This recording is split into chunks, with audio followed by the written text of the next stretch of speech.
The scent hit him first. It wasn't the sterile, expensive smell of catered sushi or the faint, metallic perfume of money that usually hung in the air on the 78th floor. This was different. It was warm and round and impossibly alive. It smelled of garlic and chili, of something fried and deeply comforting.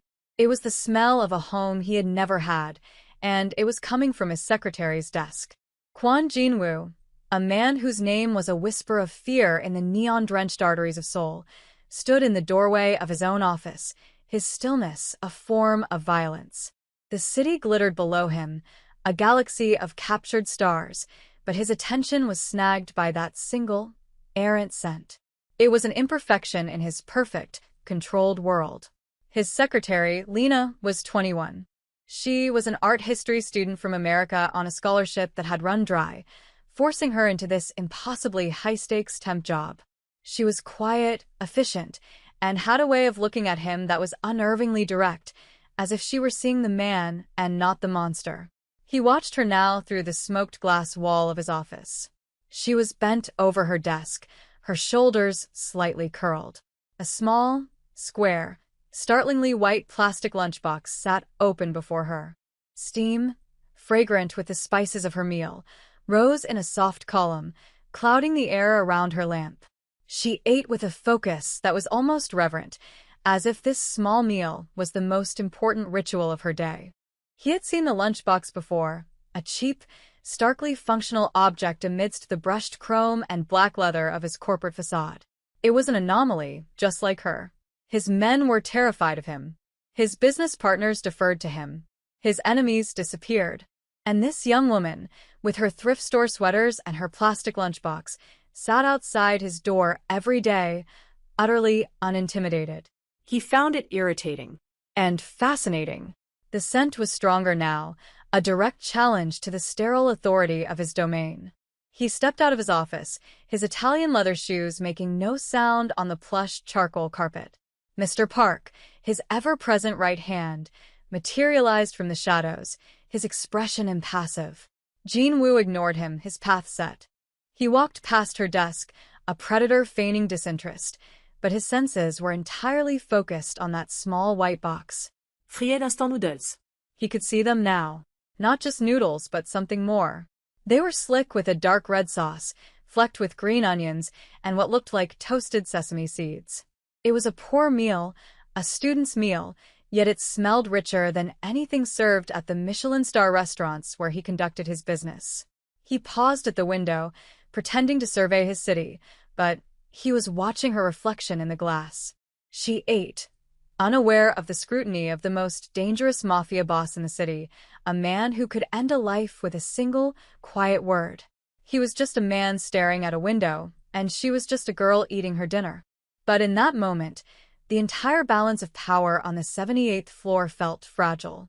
Something was shifting, and it all started with the scent from a cheap, white plastic box. It's always the small things that get under your skin, isn't it? A smell, a quiet habit, the way someone holds a fork. It's in those details that the real story lives.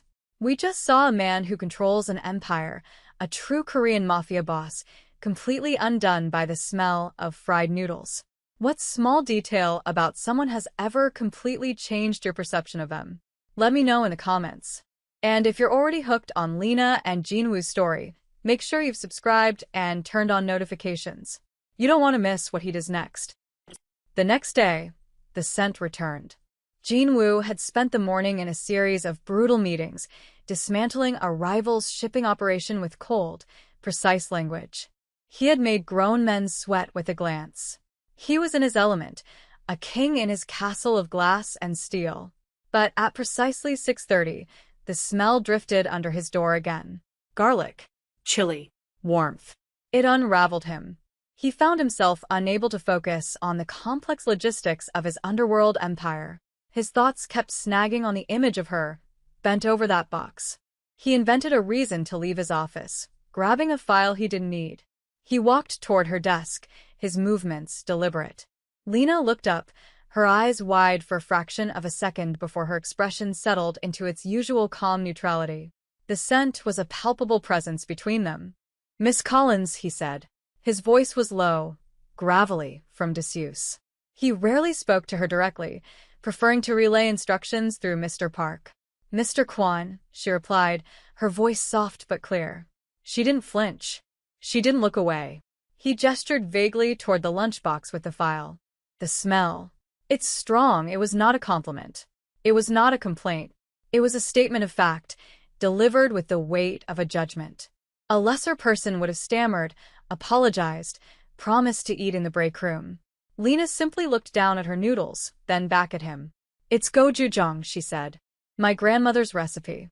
The secret is to fry it with the garlic until it almost burns." She offered this information freely, a small, perfect gift of knowledge he had not asked for. He was taken aback. He had expected fear, or at least deference. Instead, he got a cooking tip. He stared at her, this strange, unafraid woman. He, the fearsome mafia boss, was being disarmed by a grandmother's secret ingredient. He could see the noodles clearly now. They were tangled with thin strips of spam and kimchi, a meal born of necessity and ingenuity. A survivor's meal. He recognized it for what it was. It was the kind of food his own mother had made, back in a life he had surgically removed from his memory. He felt a sudden, sharp pang of something he couldn't name. It felt like loss. "I see," was all he managed to say. He turned and walked back to his office, the file forgotten in his hand. He shut the door, the click of the latch echoing in the silent suite. He sat behind his vast, empty desk and tried to return to his work, but the scent lingered in his mind, warm and complicated and full of things that didn't have names yet. The child arrived on a Tuesday. Her name was Minjun, and she was a miniature version of her father. Small, silent, and wrapped in an impenetrable stillness. She was 6 years old, but carried the gravity of an old soul. Mr. Park led her in by the hand, her tiny fingers lost in his large, scarred ones. She clutched a worn blue backpack to her chest like a shield and wore an expression of solemn neutrality that was unnervingly familiar. Jean Wu's daughter. The fact of her existence was a closely guarded secret, a vulnerability he could not afford. The nanny had quit without notice, and for a few hours, the 78th floor had to become a fortress for his most precious asset. He set her up in a corner of his office with a sketchbook and a box of crayons, expecting her to be a quiet, unobtrusive presence. But Minjun had other ideas. After 10 minutes of dutifully coloring inside the lines of a drawing of a house with no door, she slipped out of his office. Jean Wu watched her on his security monitor. She walked directly to Lena's desk. Lena, on the phone with a supplier, looked down and saw the small, serious face staring up at her. She put a hand over the receiver. "Hello there," she whispered, her voice softening in a way Jean Wu had never heard. Minjun said nothing. She simply pointed a small finger at the corner of Lena's desk, where a small, chipped ceramic pot held a stubbornly resilient succulent. Lena smiled, a real, unguarded smile that lit up her whole face. "You like my plant? He's a little lonely up here." She finished her call and turned her full attention to the child. "My name is Lena. What's yours?" Minjun remained silent, but she reached into her blue backpack and pulled out her sketchbook. She flipped to a fresh page, selected a brown crayon, and began to draw. Lena watched, fascinated. From his office, Jean Wu watched them both. He saw the way Lena leaned in, her posture open and inviting. He saw the way his daughter, who hadn't spoken more than 10 words in a month, was utterly captivated. She wasn't drawing a house or a flower. She was drawing a circle. Inside the circle, she drew another, smaller circle. Then, with great care, she drew jagged lines radiating from the center. A sun. A broken sun. When she was finished, she tore the page carefully from the book and pushed it across the desk toward Lena. Lena picked it up, her expression tender. "It's beautiful," she said softly. "Thank you, Minjun." The child's eyes widened. No one ever seemed to understand her drawings. But this woman, this stranger, had looked at her drawing and spoken her name. A tiny, almost imperceptible smile touched Minjun's lips before disappearing. She retreated back to her father's office, her mission accomplished. Lena was left holding the drawing of the broken sun, a strange warmth spreading through her chest. She glanced toward the smoked glass of Mr. Kwan's office, feeling his eyes on her, and for the first time, she thought she understood the profound, aching loneliness that surrounded the powerful Korean mafia boss and his silent little girl. That night, he stayed late. The cleaning crews had come and gone. The building had settled into its nocturnal rhythm of hums and clicks, but Jin-woo remained. He told Mr. Park to go home, an order so unusual that the stoic man actually blinked. Alone on the 78th floor, Jin-woo felt the silence press in. It was a familiar companion. He walked out of his office and over to Lena's workstation. It was tidy, organized, but not sterile. The little succulent sat by her monitor. The drawing from Minjun was taped carefully to the side of the screen. And next to it, forgotten in her haste to leave, was the white plastic lunchbox. He stood over the desk for a long moment, his hands in his pockets. He was a man who moved mountains, who altered fates, who held the city's dark heart in his fist. And he was mesmerized by a piece of plastic. A compulsion, sharp and undeniable, seized him. He looked around the empty floor, at the security cameras he knew were recording his every move. He didn't care. He reached out, his fingers closing around the cool, smooth plastic. He lifted the lid. The scent, now faint, rose to meet him. Inside, a few stray noodles clung to the bottom, stained red with the remnants of the sauce. A single, stubborn piece of green onion. It was nothing. It was everything. It was the evidence of a life lived outside his gilded cage. A life where a meal was not about power or presentation, but about nourishment, memory, and survival. He saw the care in it, the frugality, the invisible thread connecting her to a grandmother, to a home.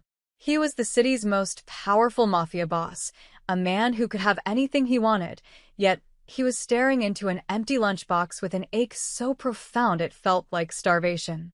He didn't touch the food. He simply stood there, breathing in the ghost of her meal, and felt the foundations of his world begin to crack. He had not felt this vulnerable, this human in years. Not since his wife. He shut the thought down, a steel door slamming in his mind. He carefully replaced the lid, wiped an invisible smudge from the top with his thumb, and placed the box back exactly where he had found it. He walked back to the vast windows of his office and looked down at the sprawling, indifferent city. He had conquered it. But he was beginning to realize that the most powerful force in his life wasn't the empire at his feet, but the quiet young woman who sat just outside his door, the one who carried her home inside a small white box. He had opened her lunchbox looking for the source of a smell, and had instead found a piece of his own forgotten heart. He was falling in love with her. The thought was absurd. Impossible. Dangerous. And entirely, terrifyingly true. Minjun's drawings became a ritual. Every morning she came to the office with her father. She would make a silent pilgrimage to Lena's desk and leave a new piece of art. A drawing of Lena's succulent with a smiling face. A drawing of a steaming bowl of noodles. A drawing of a large, warm hand holding a very small one. They were a child's simple crayon renderings, yet they felt like dispatches from a world of pure emotion. Lena treasured each one, taping them in a neat row beside her monitor. They were transforming her sterile workspace into something personal, something warm. Jin-woo watched it all. He said nothing, but his observation of Lena became more constant, more intense. He started finding reasons for her to stay later. A report that needed triple-checking. A file that had to be translated immediately. They were thin pretexts, and he knew she saw through them, but she never complained. She would simply nod, her expression calm, and stay. The late hours became their own strange ritual. The rest of the office would empty out, leaving the 78th floor suspended in a bubble of quiet intimacy. Sometimes Minjun would be there, asleep on the plush sofa in his office, her blue backpack tucked beneath her head. On those nights, the silence between Lena and Jin-woo felt different. It was no longer the tense, professional silence of a mafia boss and his secretary. It was softer, filled with the unspoken awareness of the sleeping child in the next room. One evening, as Lena was packing up to leave, he walked out of his office. He didn't speak, just stood in the doorway watching her. The classic doorway moment. A man on a threshold. "You're good with her," he said finally. The words hung in the air, simple and heavy. Lena post, her hand hovering over her bag. "She's a good kid. She just needs someone to see what she's saying." She gestured to the drawings. "She's not as quiet as you think." Jinwoo's gaze followed hers to the colorful display of crayon art. He saw the smiling plant, the steaming noodles, the two hands. He saw the story his daughter was telling, a story he had been unable to read. A flicker of something, gratitude, pain, something else entirely, crossed his face before being locked down. Her mother, she was the one who understood her drawings. It was the first time he had ever mentioned his wife. The admission was a crack in the ice, a glimpse into the vast reservoir of his grief. Lena felt the shift. The air grew thick with everything he wasn't saying. She wanted to ask, to offer a word of comfort, but she knew it wasn't her place. So she just nodded, a small, quiet acknowledgement of his pain. "Good night, Mr. Kwon," she said softly, and left him standing in the doorway, a ghost in his own kingdom, surrounded by the bright, hopeful colors of his daughter's unspoken love. The call from Chloe came late one night while Lena was walking home, the city lights of Seoul a dizzying blur around her. Chloe's voice, crackling with static and concern from 6,000 miles away, was a lifeline to her old reality. "A temp job? Lena, you said it was a corporate gig. You didn't say it was for the actual, literal Yakuza, or whatever the Korean version is." "It's not like that," Lena said, pulling her coat tighter. The autumn air was sharp. "He's just my boss." "Your boss?" "Honey, I Googled him. The first result is a picture of him at a funeral, and everyone in the photo looks like they could kill you with a chopstick. The second result is a list of his rivals who have mysteriously retired to the bottom of the Han River. You're working for a Korean mafia boss." Chloe's panic was a familiar, comforting rhythm. "His name is Kwon Jinwoo, not the mafia boss," Lena corrected a little too quickly. "And he's been fine. He's professional." "Professional?" "Lena, professional is when your boss asks you to collate reports, not when he has a guy named Mr. Park who looks like he could punch through a wall and doesn't seem to blink. I saw him in the background of one of your video calls. Mr. Park is perfectly polite," Lena mumbled, knowing how absurd it sounded. The truth was far more complicated than Chloe could ever understand. It wasn't just a job anymore. It was about Min-jun and her crayon sons. It was about the profound, silent grief of a man who looked at the world as if he were already a ghost. It was about the strange, magnetic pull of this dangerous, broken family. "I can't just leave, Chloe. There's the little girl." "Oh no," Chloe's voice dropped. "There's a kid? They've got you." That's the emotional blackmail part of the Mafia recruitment package. First, they give you the job, then they show you the sad, beautiful, motherless child. Classic. Lena let out a laugh. It was a real, full-throated laugh that startled a few passersby. It felt good to laugh, to release some of the tension that had been coiling in her gut for weeks. "It's not like that," she insisted, but her voice lacked conviction. "Just be careful, Lee. Seriously. Men like that, they don't have colleagues. They have assets. Or targets. Make sure you know which one you are." The line went dead, leaving Lena in the bustling Seoul night, the warmth of her friend's concern a stark contrast to the cold reality of her situation. Chloe was right, of course. It was dangerous. It was insane.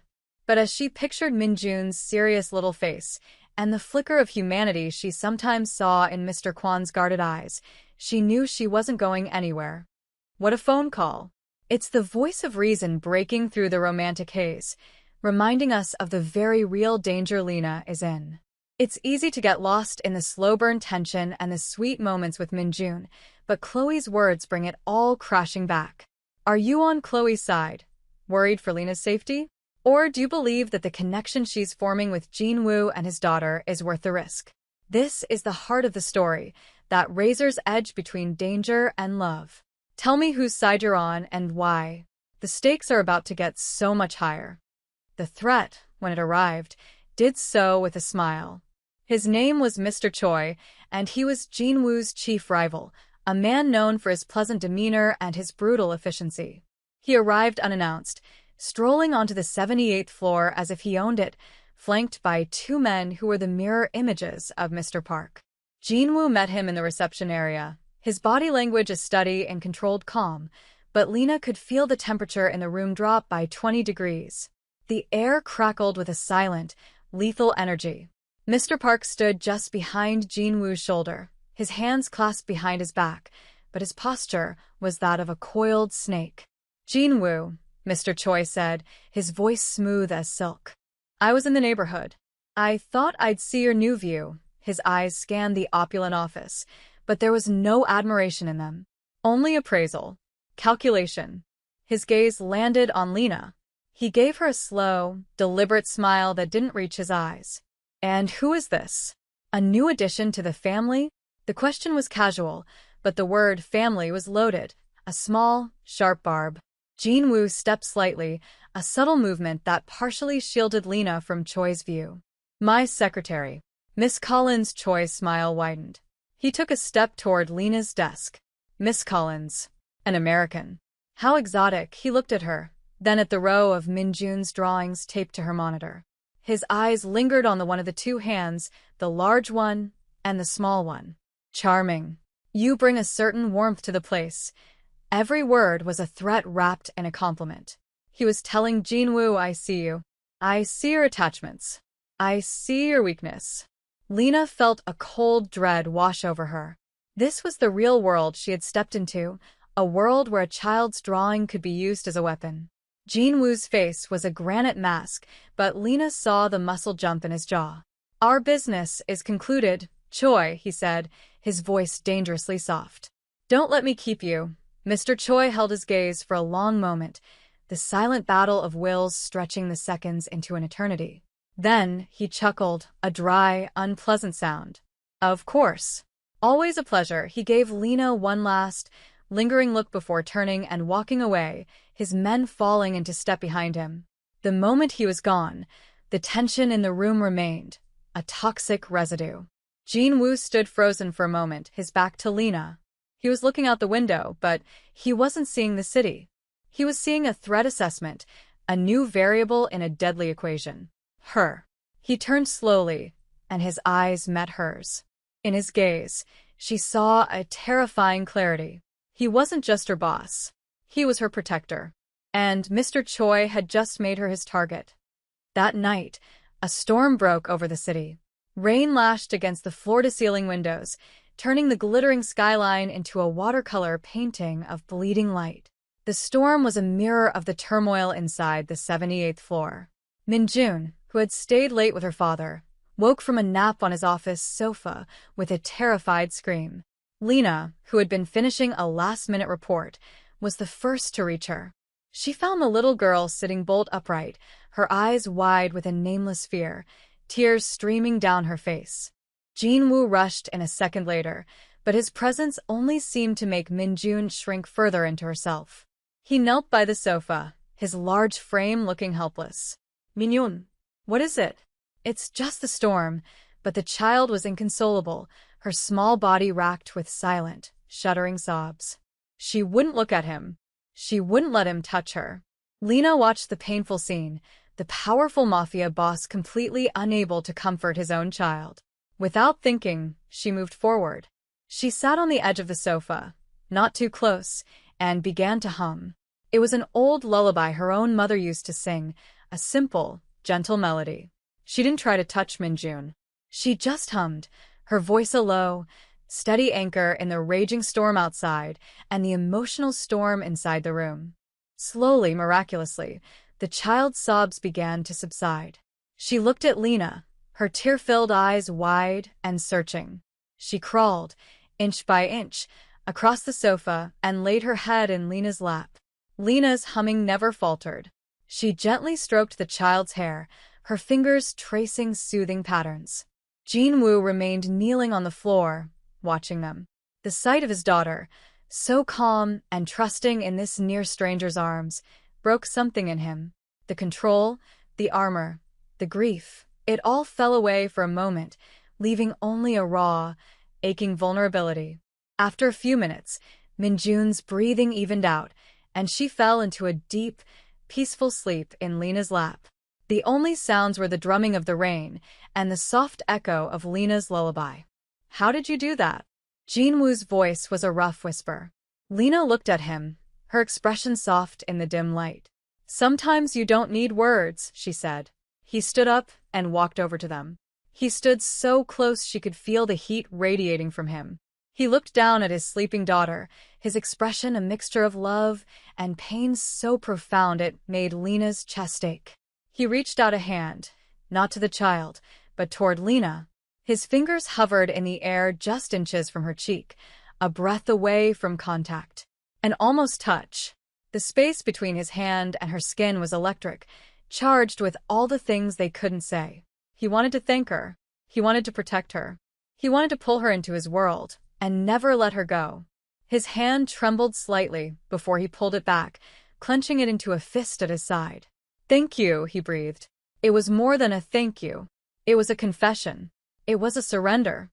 This moment, the storm, the frightened child, the lullaby. This is where everything changes. That almost touch was more powerful than any kiss, wasn't it? It was a promise, a plea, and a warning all at once. We just saw the impenetrable Kwon Jinwoo completely stripped bare, his vulnerability laid out for Lena and us to see.